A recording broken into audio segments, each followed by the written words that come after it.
Hello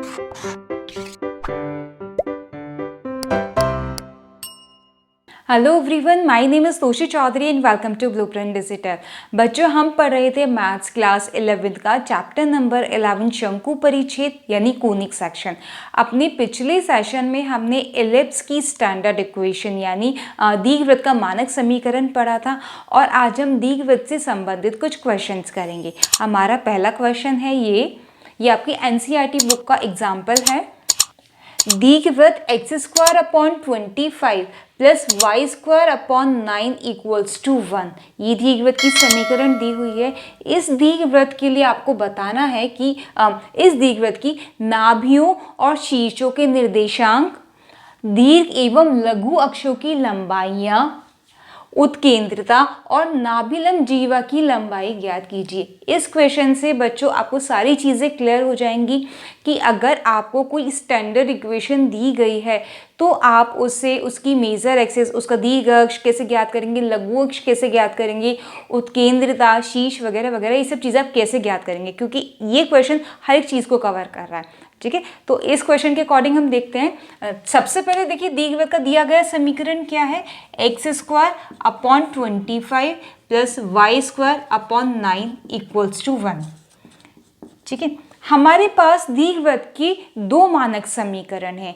एक तो है x² upon a² plus y² upon b² equals to 1 और दूसरा है x² upon b² plus y² upon a² equals to 1। 2a होती है हमारी मेजर एक्सिस यानी दीर्घ अक्ष, 2b होती है हमारी माइनर एक्सिस। ये वाला जो समीकरण है इसमें ये वाली वैल्यू a² b² से बड़ी होगी क्योंकि ये दीर्घ अक्ष है, ये लघु अक्ष है। इसमें x² का हर y² के हर से बड़ा होगा, लेकिन इसमें x² का हर y² के हर से छोटा होगा। ये वाला एलिप्स है, ये वाला एलिप्स है ये वाला, और ये वाला एलिप्स है ये वाला।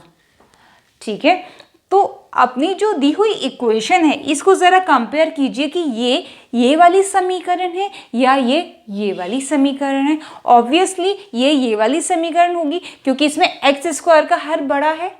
ठीक है, यानी इसकी तुलना हम इससे करेंगे, इससे नहीं करेंगे।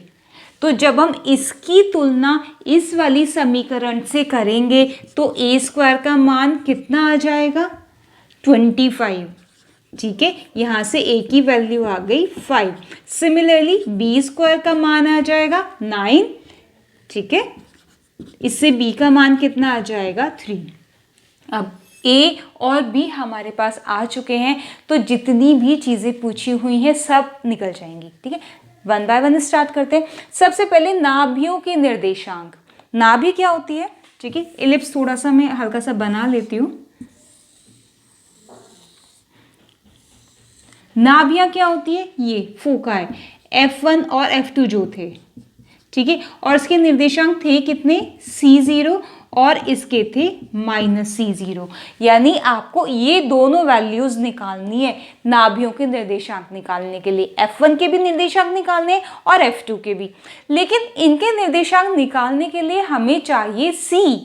ठीक है, C चाहिए, तो C निकल जाएगा क्योंकि हमें A और B पहले से ही मालूम है। A B और C में क्या रिलेशन होता है, क्या होता है A B और B और C में रिलेशन, हम जानते हैं a² बराबर b² प्लस c²। यही निकाला था हमने सबसे पहले, और एक डायरेक्ट भी निकाला था, c equals to √a² minus b²। अगर ये याद नहीं रहता ना तो हर बार आप इसी से निकाल लीजिए। ठीक है, जैसे हमने यहाँ पर निकाला है, तो c की वैल्यू क्या आ गई, a² माइनस b² का √। a² की वैल्यू 25, b² की वैल्यू 9, √16 का √4, यानी c का मान कितना आ गया 4। तो नाभियों के निर्देशांक कितने आ गए, 40 और -40। ठीक है, तो हमारी पहली चीज निकल गई जो हमसे पूछी थी सबसे पहले, नाभियों के निर्देशांक। ये हो गए हमारे प्लस माइनस 40, दोनों मैंने एक साथ लिख दिए, 40 और माइनस 40। ऑलराइट, इसके बाद नाभियों के निर्देशांक ये हमने निकाल लिए, ठीक है। इसके बाद शीर्षों के निर्देशांक, शीर्ष, एक ये रहा शीर्ष और एक ये रहा शीर्ष। इस शीर्ष के निर्देशांक कितने थे, a0, और इसके कितने थे, माइनस a0। a का मान हमें पता है कितना, 5, तो निकल कर शीर्षों के भी निर्देशांक, a का मान रख दीजिए बस, शीर्षों के निर्देशांक दोनों एक साथ निकाल रही हूं इसकी तरह, प्लस माइनस a0 यानी प्लस माइनस 50, ठीक है। तो हमारे शीर्षों के निर्देशांक भी निकल गए, दो चीजें निकल गई। दीर्घ अक्ष की लंबाई, दीर्घ अक्ष की लंबाई कितनी होती है, कितनी बार हम डिस्कस कर चुके हैं, दीर्घ अक्ष की लंबाई होती है 2a। a का मान हमें पता है 5, तो दीर्घ अक्ष की लंबाई हो गई 10 इकाई। नेक्स्ट, लघु अक्ष की लंबाई, लघु अक्ष की लंबाई भी हमें मालूम है कितनी होती है, 2b, ठीक है।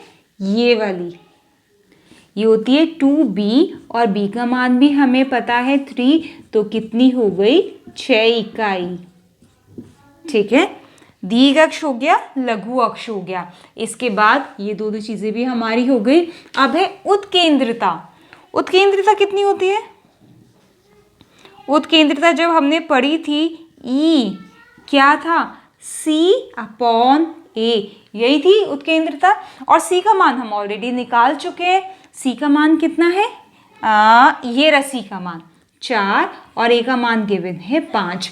तो ये हो गई हमारी उत्केंद्रता। एलिप्स के लिए उत्केंद्रता हमेशा लेस देन 1 होती है, ठीक है ना। उत्केंद्रता आ गई हमारी इस वाले दीर्घवृत्त की उत्केंद्रता भी आ गई। नेक्स्ट, नाभिलम जीवा की लंबाई, नाभिलम जीवा, नाभिलम की लंबाई भी हमने निकाली थी 2b²/a, यही निकाली थी।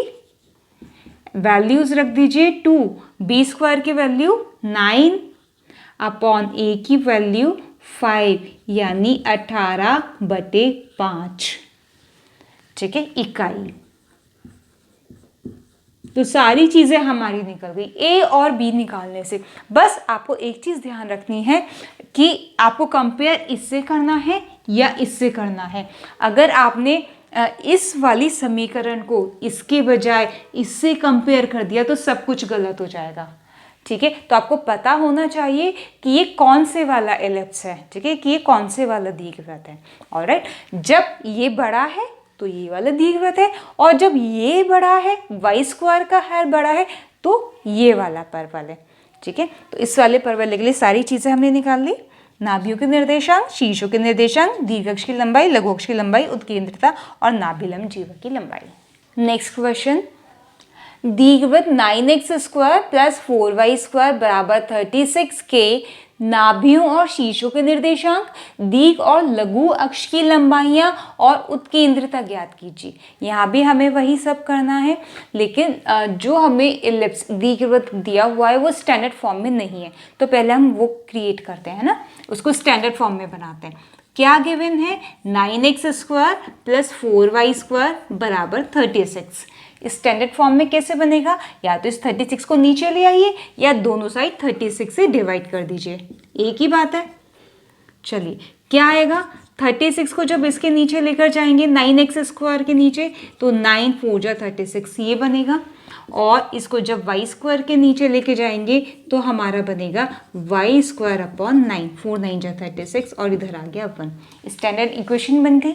अब आप ये देखें कि ये x² / a² + y² / b² = 1 है, या फिर x² / b² + y² / a² = 1 है, ठीक है। इसमें x² का हर बड़ा है या y² का हर बड़ा है, इसमें y² का हर बड़ा है, ठीक है। तो ये कौन से वाली समीकरण हो गई, ये हो गई हमारी x² / b² + y² / a² = 1 वाली समीकरण, ठीक है।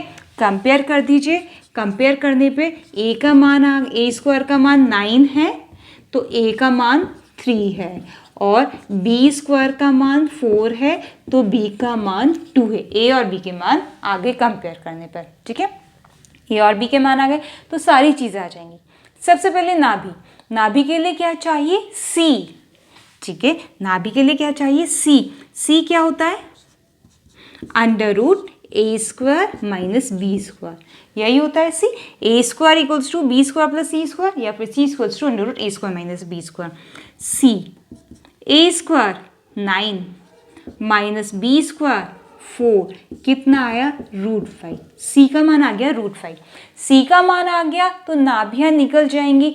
क्या होती है नाभियां, C0 माइनस C0 या फिर 0C0 माइनस C, इस वाले एलिप्स के लिए। ठीक है, ये कौन सा एलिप्स है, ध्यान रखिए, ये वो वाला एलिप्स है जिसकी मेजर एक्सेस वाई एक्सेस के अलोंग होती है ना, जिसका दीर्घ अक्ष वाई अक्ष के अलोंग होता है। तो यहाँ पर फोकस कहाँ पर होते हैं, नाभियाँ कहाँ पर होती हैं, यहाँ पर सिचुएट होती हैं, यहाँ पर स्थित होती है। तो इनके निर्देशांक क्या होते हैं, 0C, ना कि C0 और 0 माइनस C, क्योंकि वाई अक्ष पर है ना तो एक्स कोऑर्डिनेट 0। ठीक है, इसलिए नाभियां, सबसे पहले नाभियां निकालिए, नाभियां 0 प्लस माइनस C या फिर बोल दीजिए 0 प्लस माइनस √5, ये आ गई नाभियां। नेक्स्ट शीर्षों के निर्देशांक, शीर्षों के निर्देशांक क्या आएंगे, शीर्ष कहाँ पर आएंगे इस बार, ये रे, ये और ये डिस्टेंस कितनी है, ये डिस्टेंस ए ही है, लेकिन निर्देशांक क्या होंगे शीर्षों के, 0A और 0 माइनस ए, ना कि A0 और माइनस A0। ठीक है, कितने हो गए, 0 प्लस माइनस ए, 0 प्लस माइनस ए की वैल्यू 3। तो शीर्षों के निर्देशांक क्या आ गए, 0 प्लस माइनस 3, यानी 0 3 और 0 माइनस 3। नेक्स्ट हमारे नाभियों के निर्देशांक हो गए, शीर्षों के निर्देशांक हो गए। अब चाहिए हमें दीर्घ अक्ष। दीर्घ अक्ष कितना होता है, दीर्घ अक्ष 2A। ठीक है, ए की वैल्यू रख दीजिए, 2 × 3 यानी 6 इकाई, ये दीर्घ अक्ष हो गया हमारा। नेक्स्ट है लघु अक्ष। लघु अक्ष कितना होगा, 2B। ठीक है, 2B, 2 × B की वैल्यू है हमारी 2, 4, 4 इकाई। ठीक है, दीर्घ अक्ष भी निकल गया, लघु अक्ष भी निकल गया। आगे उत्केंद्रता, उत्केंद्रता कितनी होती है,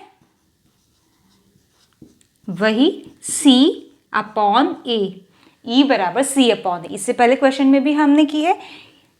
C की वैल्यू √5 अपॉन A की वैल्यू 3, उत्केंद्रता हो गई √5/3। तो सारी चीजें निकल गई हमारी A और B निकलने से। ऑलराइट, नाभियों के निर्देशांक 0 प्लस माइनस √5, शीर्षों के निर्देशांक 0 प्लस माइनस 3, दीर्घ अक्ष की लंबाई 6 इकाई, लघु अक्ष की लंबाई 4 इकाई और उत्केंद्रता √5/3। उन दीर्घवृत्तों के समीकरण ज्ञात कीजिए जिनके लिए ये वाली कंडीशन हो और ये वाली कंडीशन हो, यानी आपको इन दो दीर्घवृत्तों के अलग अलग समीकरण ज्ञात करने हैं। पहला दीर्घवृत्त कैसा है, जिसके शीर्ष प्लस माइनस 13 0 हैं और नाभियां प्लस माइनस 5 0 हैं।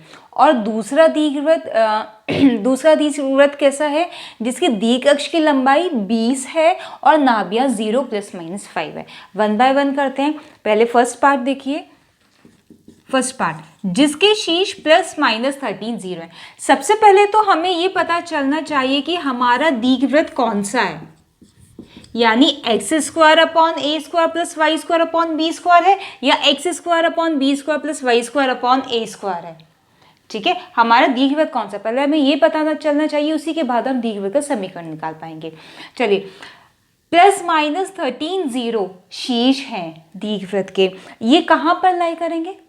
ठीक है, ये जैसे ये x अक्ष है और ये y अक्ष है, 13 0 और माइनस 13 0 ऑब्वियस ही बात है इधर इधर होंगे, 13 0 इधर माइनस 13 0 इधर, y अक्ष पर तो लाई करेंगे नहीं।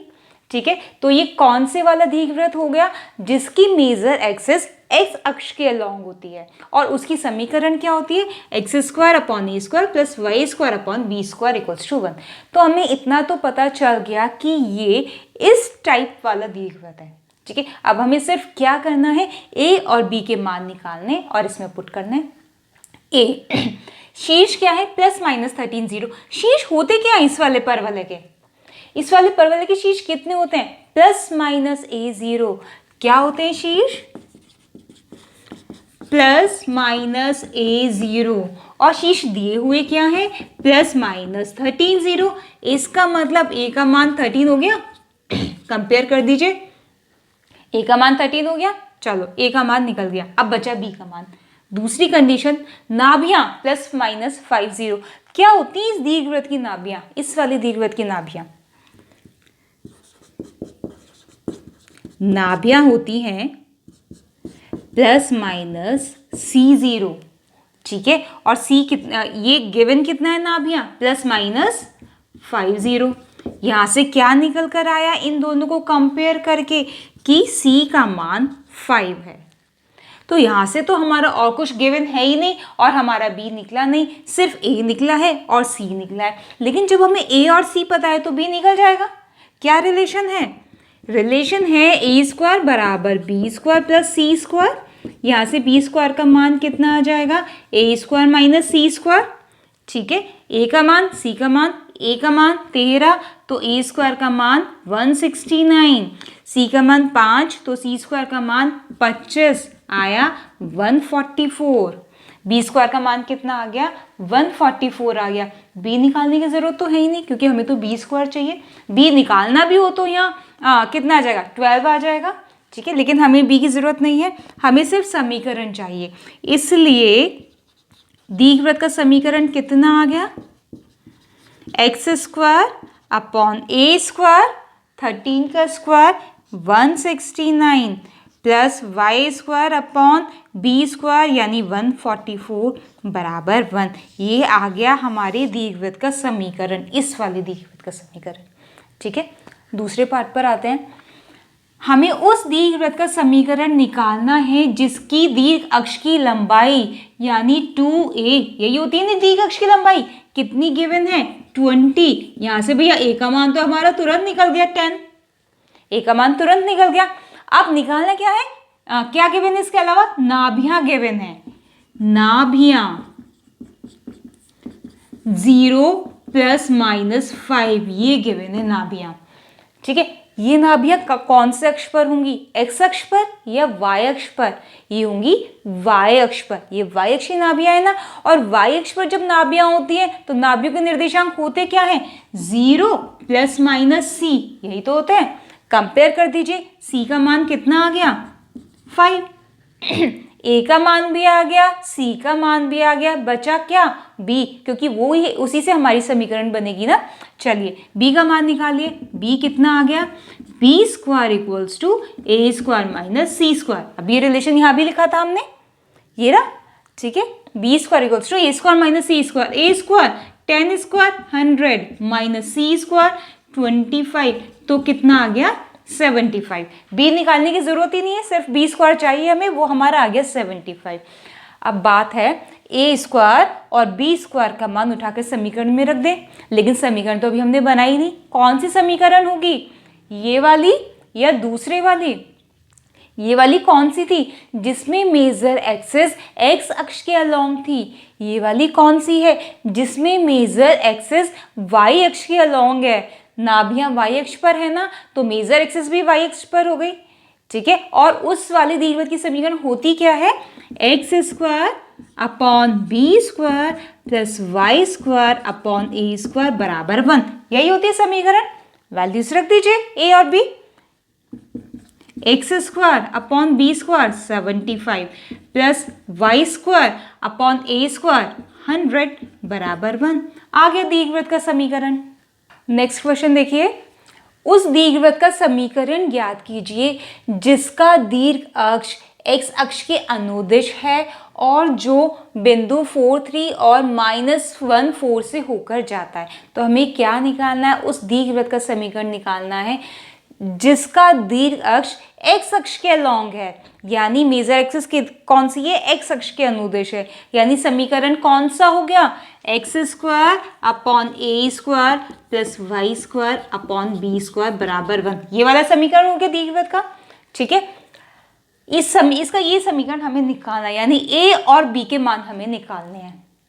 आगे क्या दिया हुआ है, और जो बिंदु 4 3 और -1 4 से होकर जाता है, ये किस किस बिंदु से होकर जा रहा है, इससे और इससे, इसका मतलब ये दोनों बिंदु उसको सेटिस्फाई करेंगे। रख दीजिए 4 3 जब आप रखेंगे,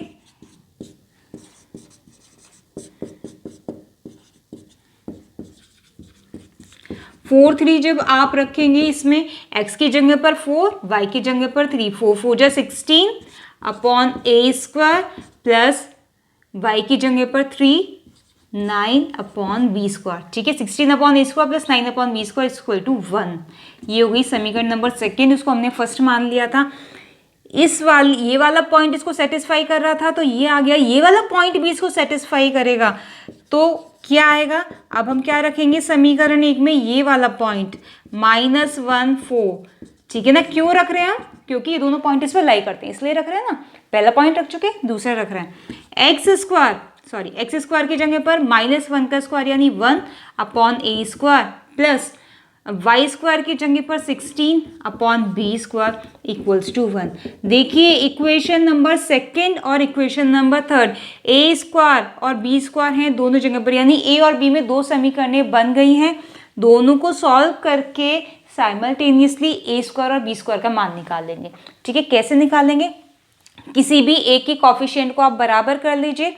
यहाँ 1 अपॉन ए स्क्वायर का कॉफिशिएंट है 16, यह 1 अपॉन ए स्क्वायर का कॉफिशिएंट है 1। तो आप क्या कर लो, इस वाली समीकरण में इक्वेशन नंबर थर्ड में मल्टीप्लाई कर लो, किससे, 16 से।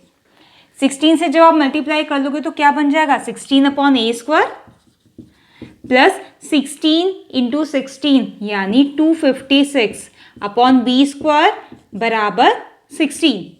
ये बन जाएगा इक्वेशन नंबर 4 आ गई। इक्वेशन थर्ड और इक्वेशन इक्वेशन सेकंड और इक्वेशन 4 है ना। 4 में से सेकंड को माइनस कर दीजिए। क्या करने जा रही हूं मैं, फोर्थ माइनस सेकंड, ये 4 थर्ड से ही बनकर आई है। ठीक है, चलिए इसमें से इसको माइनस करेंगे जब आप, तो इससे ये वाला पार्ट कैंसिल हो जाएगा, और जब आप इसमें से इसको माइनस करेंगे तो कितना आएगा, 256 upon B square minus 9 upon B square equals to 16 minus 1 15, इतना आ जाएगा। ठीक है, इसको माइनस करके कितना आएगा, 256 माइनस 9, 16 माइनस 9 7, यहाँ बचा 4 247 अपॉन बी स्क्वायर बराबर आ गया 15, और बी स्क्वायर की वैल्यू क्रॉस मल्टीप्लाई से 247 अपॉन 15, बी स्क्वायर की वैल्यू कितनी आ गई, 247 अपॉन 15। ठीक है, बी स्क्वायर का मान हमारा आ गया, आप ए स्क्वायर का मान निकालेंगे। ठीक है, इसकी वैल्यू को या तो आप इसमें रख दीजिए या इसमें रख दीजिए, इसमें रख दीजिए, किसी में भी रख दीजिए। हम इक्वेशन नंबर थर्ड में रख रहे हैं क्योंकि वो सबसे ज्यादा सिंपल लग रही है। ठीक है, थर्ड में, आप सेकंड में भी रख सकते हैं क्योंकि उसका कॉफिशिएंट थोड़ा छोटा है, इसका 9 है ना, इसका 16 है, कहीं भी रख दीजिए। 1 अपॉन ए स्क्वायर, थर्ड में हमने रखी है 1 अपॉन ए square plus 16 into 1 upon B square, B square की जगह ये, तो 1 अपॉन बी स्क्वायर की जगह कितना आ जाएगा, 15 अपॉन 247, ये आ जाएगा, रख दीजिए 15 अपॉन 247 बराबर 1। ठीक है, 1 अपॉन ए square plus 16 into 1 upon B square की जगह आ गया ये बराबर 1। ठीक है, ये जब है जब हमने 16 से मल्टीप्लाई नहीं किया था। ठीक है, चलिए 1 अपॉन ए स्क्वायर का मान कितना आ गया, 1 माइनस, ये पूरा उधर चला जाएगा, माइनस हो जाएगा। साथ के साथ इसको सिंप्लीफाई भी कर लीजिए, 15 और 16 की मल्टीप्लाई कर दीजिए।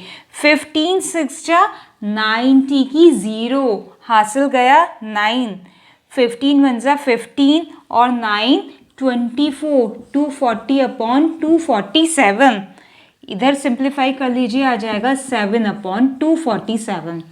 तो 1 अपॉन ए स्क्वायर का मान कितना आ गया, 7 अपॉन 247।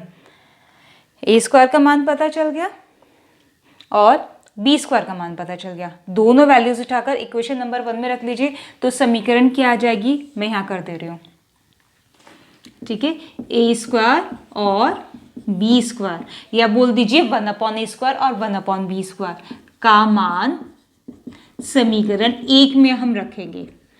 एक्स स्क्वायर अपॉन ए स्क्वायर, 1/a स्क्वायर कितना है 7/247, तो कितना आ जाएगा यहाँ इंटू 7/247 आ जाएगा। मैंने सीधा सीधा 1/a स्क्वायर का मान रख दिया, ठीक है, plus Y square upon B square, या फिर 1/b स्क्वायर का मान रख दीजिए 15/247 इक्वल्स टू 1।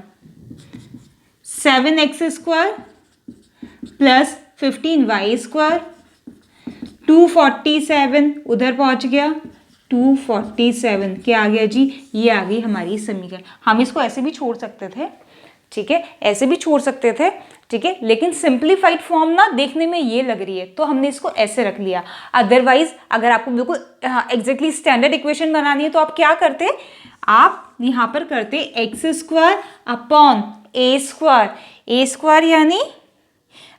स्क्वायर यानी इसका रेसिप्रोकल 247/7, या यहां से निकाल लीजिए 247/7, यानी 247/7 एक्स स्क्वायर अपॉन ए स्क्वायर, ये ए स्क्वायर है, plus Y square upon B square 247/15, ये बी स्क्वायर है बराबर 1। ऐसे भी आप कर सकते थे, लेकिन देखने में ज़्यादा सिंप्लीफाइड ये लग रहा है ना, तो हमने इसको ऐसे सॉल्व कर लिया, ठीक है। ये आ गए आपके दीर्घवृत्त का समीकरण जो इन दोनों बिंदुओं से पास होकर जा रहा है।